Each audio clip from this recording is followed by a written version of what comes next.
Next media న్యూస్కి స్వాగతం.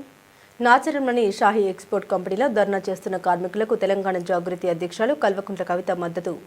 బంజారా హిల్స్లోని తెలంగాణ జాగృతి కార్యాలయంలో కల్వకుంట్ల కవిత గారిని కలిసిన కార్మికులు వారి ఆందోళనకు సంపూర్ణ మద్దతు ప్రకటించిన కవిత. నమస్కారం.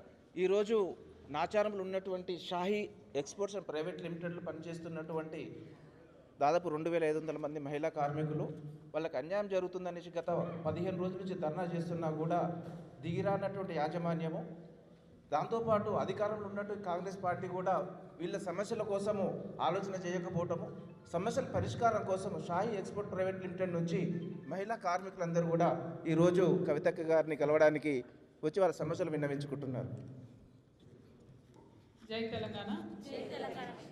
అందరికీ నమస్కారం. షాహీ ఎక్స్పోర్ట్స్లో మహిళలు ఏదైతే ధర్నా చేస్తున్నారో మా అందరికి కూడా స్ఫూర్తిదాయకంగా ఉంది. మీకు ఇబ్బంది అవుతుంది, 15 రోజుల నుంచి మీరు రోడ్ల మీద కూర్చుంటున్నారు, కానీ మిమ్మల్ని చూస్తుంటే మాత్రం తెలంగాణలో ఉన్న మహిళలందరికీ ధైర్యం వచ్చే విధంగానే ఉన్నది. సో ఆ స్పిరిట్కి ముందు సల్యూట్ చేస్తూ ఉన్నాను. ఆ పోరాట పటిమని, ఆ స్ఫూర్తిని మాత్రం వదిలిపెట్టొద్దని చెప్పి మిమ్మల్ని అందరూ కూడా కోరుతున్నాను. రెండవది, మరి 15 రోజుల నుంచి 2500 మంది ఆడబిడ్డలు రోడ్డు మీద కూర్చుంటే లేబర్ కమిషనర్ గారు ఎందుకు పట్టించుకుంటలేరు అన్న విషయం నాకు ఇంతవరకు అర్థమవుతలేదు. స్టేట్లో లేబర్ మినిస్టర్ గారు ఉన్నారు, వివేకన్న గారు ఉన్నారు, వారు కొంచెం ఆలోచన చేయాలి, వారు ఒక ప్రోయాక్టివ్ స్టెప్ తీసుకోవాలి. అంటే ఎక్కడ కూడా ప్రభుత్వంలో మంత్రులు స్పందిస్తలేరు అనడానికి షాహీ ఎక్స్పోర్ట్స్ ధర్నానే కరెక్ట్ నిదర్శనం. నేను డిమాండ్ చేస్తూ ఉన్నాను లేబర్ మినిస్టర్ గారిని, అట్లానే లేబర్ కమిషనర్ గారిని డిమాండ్ చేస్తూ ఉన్నాను, ఇష్యూ మీద మీరు మాట్లాడాలని. ఎందుకోసం కొట్లాడుతున్నారు ఈ మహిళలు అంటే ఒకటే మాట, దాదాపుగా 9 సంవత్సరాల పైచిలుకు నుంచి కూడా ఏదైతే జీతానికి జాయిన్ అయినరో ఇవాళ కూడా అదే జీతం వస్తున్న పరిస్థితి ఉన్నది.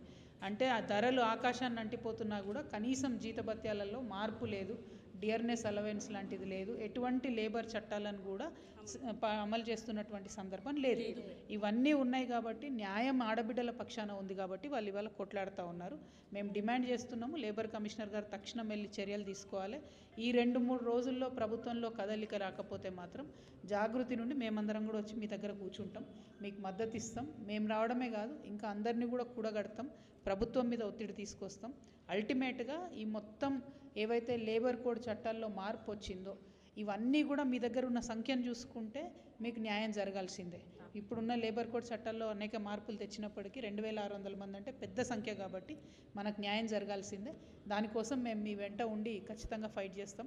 మా రూప్ సింగ్ అన్న వర్కింగ్ ప్రెసిడెంట్ గారు, ఆయన కంప్లీట్గా కార్మిక వర్గానికి సంబంధించినటువంటి వ్యక్తి, ఆయనకు అనువనువన కూడా మీ విషయాలన్నీ తెలుసుంటాయి. అవకాశం ఉంటే ఈరోజే మీతో పాటు తను వస్తారు. నేను రేపు ఎల్లుండి కొత్తగూడెం వెళ్తున్నాను, ఆ తర్వాత మాత్రం మీ దగ్గరకు వస్తాను. అంత లోపలే మీ సమస్య పరిష్కారం అవ్వాలని చెప్పి నేను మనస్ఫూర్తిగా కోరుకుంటున్నాను. ఎందుకంటే పొద్దున 10 నుంచి సాయంత్రం 6 వరకు మీరు ఉంటున్నారు, ఇది కరెక్ట్ కాదు. ప్రభుత్వము, కార్మిక శాఖ మంత్రి గారు తక్షణమే స్పందించాలని నేను డిమాండ్ చేస్తూ ఉన్నాను. Thank you. జై తెలంగాణ.